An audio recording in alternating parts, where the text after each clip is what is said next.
لا إله إلا الله لا إله إلا الله لا إله نحمده ونصلي على رسوله الكريم أما بعد فأعوذ بالله من الشيطان الرجيم بسم الله الرحمن الرحيم يا أيها الذين آمنوا إن تنصروا الله ينصركم ويثبت أقدامكم والذين كفروا فتعسا لهم وأضل أعمالهم سبحان ربك رب العزة عما يصفون وسلام على المرسلين والحمد لله رب العالمين اللهم صل على سيدنا ومولانا محمد وعلى آل سيدنا ومولانا محمد وبارك وسلم۔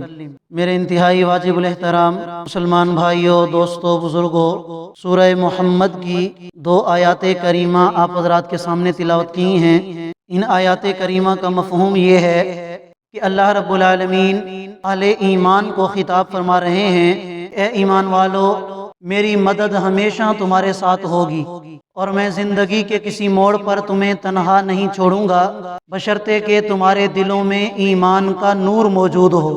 وَيُثَبِّتْ أَقْدَامَكُمْ، اور میں تمہارے قدموں کو مضبوط کر دوں گا، تمہارے قدموں کو جما دوں گا اگر تمہارا ایمان اللہ کی ذات پر کامل ہو۔ اور جو کافر لوگ ہیں ان کے بارے میں اللہ رب العالمین ارشاد فرما رہے ہیں کہ دنیا اور آخرت کی ناکامی ان کا مقدر ہے، دنیا اور آخرت کی بربادی اور تباہی ان کا مقدر ہے۔ یہ تو 2 آیات کریمہ میں نے آپ کے سامنے تلاوت کی، ان کا مختصراً مفہوم بھی ذکر کر دیا۔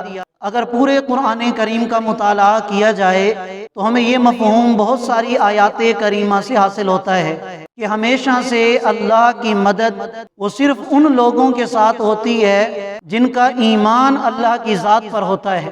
وَأَنْتُمُ الْأَعْلَوْنَ إِن كُنتُم مُؤْمِنِينَ، اللہ رب العالمین ارشاد فرماتے ہیں کہ اے ایمان والو، غالب رہنا یہ تمہارے مقدر کے اندر میں نے لکھ دیا ہے۔ اگر عارضی طور پر تمہیں شکست آ جائے یا عارضی طور پر حالات ایسے پیدا ہو جائیں جن سے مسلمانوں کی شکست نظر آ رہی ہو تو وہ عارضی ہے، نتیجتاً اور حقیقتاً غلبہ ایمان والوں کو حاصل ہوتا ہے۔ اور اس کی سب سے بڑی وجہ یہ ہے کہ اللہ رب العالمین قرآن کریم میں ارشاد فرماتے ہیں ان الدین عند اللہ الاسلام، کہ تمام ادیان میں، تمام مذاہب میں جو سب سے پسندیدہ دین اللہ کے ہاں ہے وہ دین اسلام ہے۔ وَرَضِيتُ لَكُمُ الْإِسْلَامَ دِينًا، اللہ فرماتے ہیں کہ دین اسلام کو میں نے تمہارے لیے پسند کیا ہے۔ تو جو رب کائنات کی پسندیدہ چیز ہو اللہ تعالیٰ اسے کیسے ضائع فرما سکتے ہیں، اور کیسے دنیا کی زندگی میں یا اس کائنات کے اندر اللہ تعالیٰ اسے مغلوب کر سکتے ہیں، یہ ہو ہی نہیں سکتا۔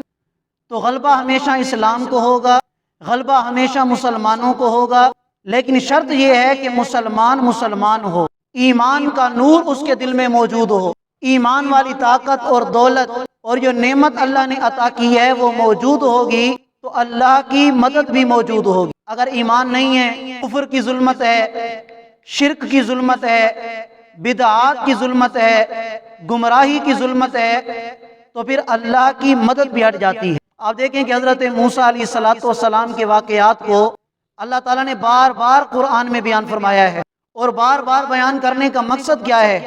اسی بات کا یقین دلوانا کہ اگر تمہارا یقین اور تمہارا بھروسہ اللہ کی ذات پر ہوگا تو اللہ کی مدد تمہارے ساتھ ہوگی۔ ساری کائنات کے کافر مل جائیں، ساری کائنات کے مشرک اکٹھے ہو جائیں، یہود و نصارہ اکٹھے ہو جائیں، مدد ہمیشہ کس کے ساتھ ہوگی؟ ایمان والوں کے ساتھ ہوگی۔ اللہ تعالیٰ کی طرف سے حکم آتا ہے اے موسیٰ اذهب انت، آپ جاؤ کس کے پاس؟ فرعون کے پاس۔ انہ طغی، اس لیے کہ وہ سرکش ہو چکا ہے، خدائی کا دعویٰ کرنے لگا۔ تو حضرت موسیٰ علیہ السلام کے دل میں تھوڑا سا خیال آیا کہ میں اور میرا بھائی ہارون جب فرعون کے پاس جائیں گے تو فرعون کے ساتھ تو پوری طاقت ہے، ساری دنیا اس کے ساتھ ہے، سارے لوگ، سارے انسان اس کے ساتھ ہیں، تو ہم اس نظام کے ساتھ ٹکر کیسے لیں گے؟ تو اللہ رب العالمین نے ارشاد فرمایا فَاذْهَبَا، تم دونوں جاؤ، وَلَا تَخَافَا، اور ڈرنے کی ضرورت نہیں ہے، اِنَّنِي مَعَكُمَا، میں تم دونوں کے ساتھ ہوں، اسمع و ارا، جو فرعون کہے گا وہ میں سنوں گا، اور جو وہ حرکت کرے گا وہ میں دیکھوں گا۔ تمہیں گھبرانے کی ضرورت نہیں ہے، تم اللہ کی ذات پر بھروسہ رکھو، اللہ کی ذات پر توکل رکھو اور فرعون کے پاس جاؤ۔ اب حضرت موسیٰ علیہ السلام نے اللہ کی ذات پر بھروسہ کیا، توکل کیا، اعتماد کیا، اور فرعون کے دربار میں پہنچ گئے دعوت دینے کے لیے۔ اور فرعون جیسا نافرمان اس دنیا میں اور کوئی نہیں آیا، اس لیے کہ فرعون اتنا بڑا نافرمان تھا کہ اس نے خدائی کا دعویٰ کیا تھا۔ بڑے بڑے نافرمان آئے، بڑے بڑے گناہگار مشرک کافر آئے، لیکن خدائی کا دعویٰ کس نے نہیں کیا؟ یہ فرعون ایسا نافرمان تھا، ایسا کافر اور مشرک تھا کہ اس نے خدائی کا دعویٰ کیا تھا۔ حضرت موسیٰ اپنے بھائی کو لے کر فرعون کے دربار میں جا پہنچے۔ اب اللہ نے مدد کیسے کی؟ اللہ نے اپنے وعدے کو پورا کیسے فرمایا کہ حضرت موسیٰ علیہ السلام اپنی قوم کو لے کر، آگے دریا ہے اور پیچھے فرعون کی فوج کا دریا ہے۔ حضرت موسیٰ علیہ السلام کی قوم کہنے لگی یا موسیٰ انا لمدرکون، اب تو ہماری خیر نہیں ہے، اب ہم پکڑے گئے، آگے دریا ہے جا نہیں سکتے، اور پیچھے فرعون کی فوج ہے بچ نہیں سکتے، کیا کریں گے؟ تو حضرت موسیٰ علیہ السلام نے ایسا جواب دیا کہ جس جواب کے اندر یہ بات بالکل واضح ہو رہی تھی کہ واقعی حضرت موسیٰ علیہ السلام کو اللہ کی ذات پر کتنا یقین تھا۔ جواب میں یہ نہیں فرمایا کہ میرا اللہ میرے ساتھ ہے، بلکہ فرمایا کلا، ہرگز نہیں، ہرگز نہیں، یہ ہو ہی نہیں سکتا کہ میرے رب نے میرے ساتھ وعدہ کیا ہو مدد کا اور اب آ کے میرا رب مجھے تنہا چھوڑ دے، یہ ہو نہیں سکتا۔ ان ربی ان معی ربی سیہدین، یقیناً میرا رب میرے ساتھ ہے، وہ ہماری رہنمائی کرے گا۔ اللہ نے دریا کے اندر راستے دے دیے اور اس فرعون کو فوج سمیت اللہ نے اسی دریا کے اندر غرق فرما دیا۔ یہ تو اللہ تعالیٰ نے، آپ تاریخ اٹھا کے دیکھیں، انبیاء علیہ السلام کی تاریخ کو دیکھیں، اور پھر نبی کریم صلی اللہ علیہ وسلم کی مبارک سیرت کو پڑھیں، صحابہ کرام رضوان اللہ تعالی علیہ مجمعین ان کی زندگی کو پڑھیں، آپ کو ایک ایک ان کی زندگی کے لمحے میں پتہ چلے گا کہ واقعی ان کے ساتھ اللہ کی مدد تھی، اور اس لیے تھی کہ ان کا کامل یقین تھا اللہ کی ذات پر، ان کا کامل ایمان تھا اللہ کی ذات پر۔ نبی کریم صلی اللہ علیہ وسلم ایک جنگ کے دوران درخت کے نیچے سوئے پڑے ہیں، نیند آ گئی، تھوڑا سا آرام فرما رہے تھے تو ایک مشرک کو موقع مل گیا۔ اس نے کہا کہ یہ تو موقع ہے، میں آپ علیہ السلام کو معاذ اللہ قتل کر سکتا ہوں۔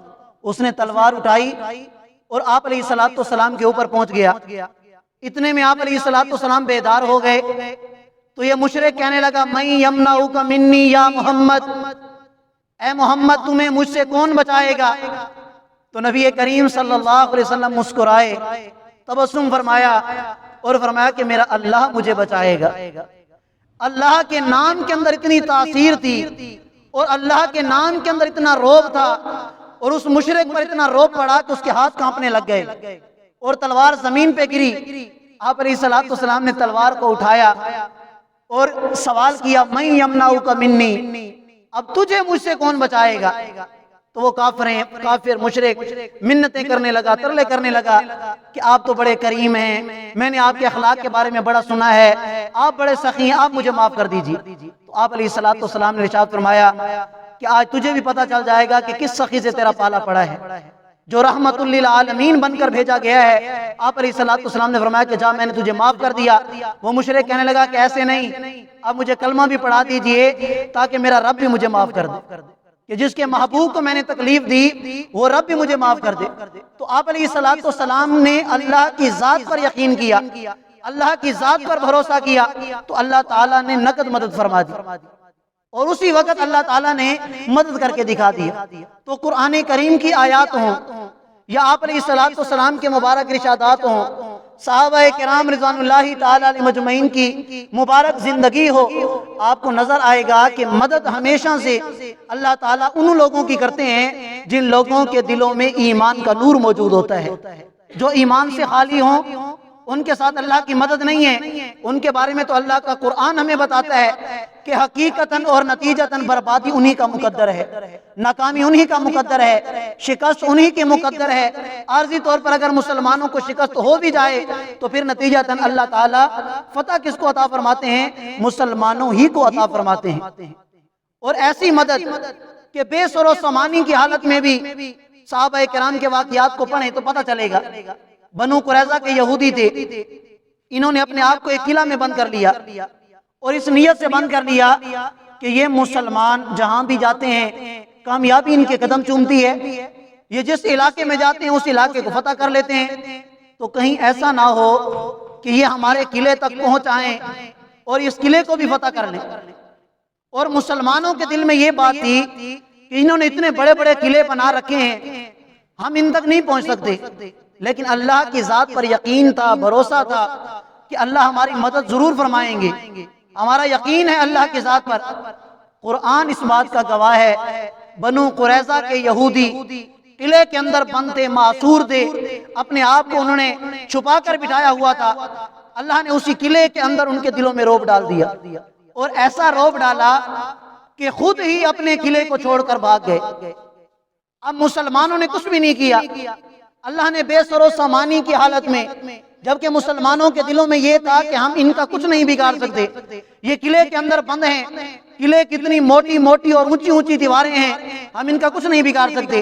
اللہ نے ایسی مدد فرمائی کہ ان کافروں کے دلوں میں ایسا رعب پڑا کہ وہ کافر، وہ مشرک، خود ہی یہودی اپنے قلعے کو چھوڑ کر بھاگ گئے۔ اللہ تعالیٰ نے مسلمانوں کو فتح عطا فرمائی۔ بے شمار ایسے واقعات ہیں، قرآن و سنت اس طرح کے واقعات سے بھرا پڑا ہے کہ جن سے یہ بات واضح طور پر معلوم ہوتی ہے کہ اللہ کی مدد ایمان والوں کے ساتھ ہوتی ہے۔ الحمدللہ ثم الحمدللہ، آج کی زندگی میں دنیا کے اندر ہم نے بھی اس بات کا مشاہدہ کر لیا۔ افغانستان کے اندر آپ دیکھیں، اللہ کی مدد تھی ان کے ساتھ، اللہ نے 20 سال بعد انہیں فتح عطا فرما دی۔ عارضی طور پر انہیں شکست بھی ہوئی، عارضی طور پر وہ تکلیف میں مبتلا ہوئے، آزمائشیں بھی ان پر آئیں، لیکن اگر دیکھا جائے تو اللہ تعالیٰ نے پھر انہیں ایسی فتح عطا فرمائی، آج انہوں نے اپنے ملک کے اندر حکومت بھی قائم کر رکھی ہے، اور اسی کے ساتھ ساتھ ان کی حکومت ایسی حکومت کہ ساری دنیا ان کی مخالفت میں ہے، لیکن چونکہ اللہ کی مدد اور نصرت ان کے ساتھ ہے، الحمدللہ وہ کامیابی کی راہ پر وہ گامزن ہے۔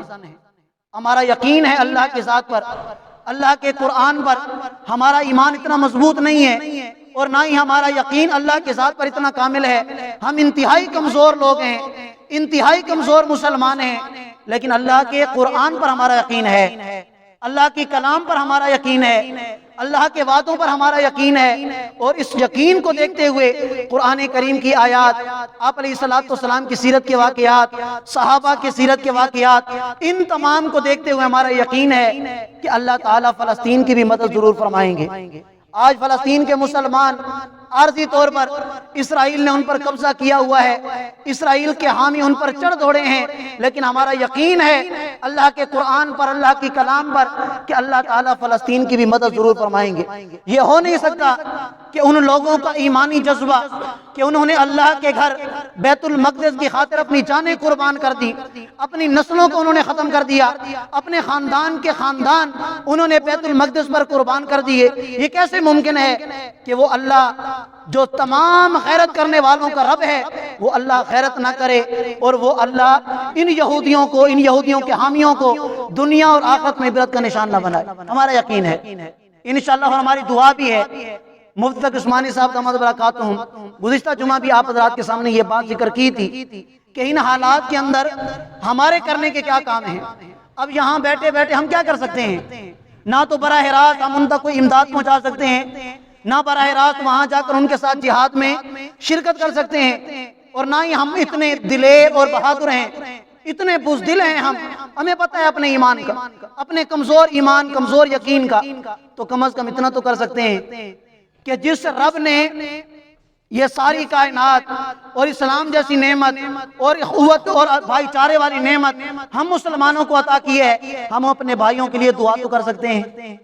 اللہ کے نبی نے ارشاد فرمایا الدعاء سلاح المؤمن، کہ یہ دعا مومن کا ہتھیار ہے، اتنا بڑا ہتھیار کہ اللہ تعالیٰ قرآن کریم میں ارشاد فرماتے ہیں کم من فیۃ قلیلۃ غلبت فیۃ کثیرۃ باذن اللہ، کہ بہت سارے ایسی چھوٹی چھوٹی جماعتیں جو غالب آ گئیں بڑی بڑی جماعتوں پر، وہ کس کی برکت تھی؟ دعا کی برکت۔ اللہ کے نبی صحابہ کرام کو لے کر جب میدان بدر کے اندر پہنچے، غزوہ بدر کا معرکہ تھا، اللہ کے نبی نے سب سے پہلا کام کیا کیا تھا؟ اللہ کے نبی نے نماز پڑھی، نفل ادا کیے، اور نفل کے بعد اللہ تعالیٰ سے آپ علیہ الصلوۃ والسلام نے دعا مانگنا شروع کر دی۔ اتنی دعا مانگی، اتنے گڑ گڑائے، اتنے روئے، اتنی عاجزی کے ساتھ دعا کی۔ حضرت ابوبکر صدیق رضی اللہ تعالیٰ عنہ تشریف لائے، یا رسول اللہ، اللہ آپ کی مدد ضرور فرمائیں گے، آپ کیوں اتنا زیادہ رو رہے ہیں، آپ کیوں اتنا زیادہ گڑ گڑا رہے ہیں؟ ہمیں یقین ہے اللہ کی مدد آپ کے ساتھ ضرور ہوگی۔ اللہ نے مدد کی۔ غزوہ بدر کا میدان تھا، مسلمان تھوڑی تعداد میں تھے، ہر اعتبار سے مسلمان کم تھے، اللہ تعالیٰ نے فتح عطا فرما دی۔ تو ہمارا یقین ہے کہ آج بھی الحمدللہ فلسطین کے مسلمانوں کا ایمان مضبوط ہے، ان کا ایمانی جذبہ ان کو سلام ہے، اتنی ایمانی قوت اللہ نے انہیں عطا کی ہے کہ اسرائیل پوری دنیا کے کافر، مشرک، یہود و نصارہ، عیسائی، یہ سارے اکٹھے ہو گئے، الحمدللہ وہ پیچھے نہیں ہٹے، وہ آج بھی ڈٹے ہوئے ہیں۔ اور ہماری دعا ہے اللہ تعالیٰ انہیں مزید قوت عطا فرمائے، انہیں مزید جذبہ عطا فرمائے کہ وہ ڈٹے رہیں۔ اللہ باقی مسلمانوں کو بھی توفیق دے کہ وہ اور نہیں کر سکتے تو کم از کم ان کے لیے دعائیں کر لیں۔ ظاہری طور پر ہم ان کے لیے کچھ نہیں کر سکتے، لیکن کم از کم ان کے لیے دعائیں کی جائیں، ہر نماز کے بعد ان کے لیے روزے رکھ کر افطاری کے وقت ان کے لیے دعا کی جائے۔ مفتی عدنان کاکا خیل صاحب دامت برکاتہم، انہوں نے بڑی زبردست ترتیب بتائی ہے کہ پیر اور جمعرات نبی علیہ الصلوۃ والسلام روزہ رکھا کرتے تھے، اور یہ آپ علیہ الصلوۃ والسلام کی سنت ہے۔ تو اگر ہم اپنے مظلوم بھائیوں کے لیے اور کچھ نہیں کر سکتے تو پیر اور جمعرات کا روزہ رکھ کے افطاری کے وقت میں ان کے لیے دعا کی جائے، ان کی مدد اور نصرت کے لیے دعا کی جائے کہ یا اللہ ان مسلمانوں کی مدد فرما کہ جن کو آج پوری دنیا کا کفر اور پوری دنیا کے یہودی پیس رہے ہیں، وہ بیچارے ہسپتال میں ہیں تو تب بھی ان پر حملے، وہ سکول کے اندر ہیں تب بھی ان پر حملے، وہ گھر کے اندر بھی محفوظ نہیں ہیں، ہر جگہ ان پر حملے کیے جا رہے ہیں۔ تو ہم اور نہیں تو اللہ سے نیک اعمال کر کے، اپنے گناہوں سے توبہ کر کے ان کے لیے دعا تو کر سکتے ہیں۔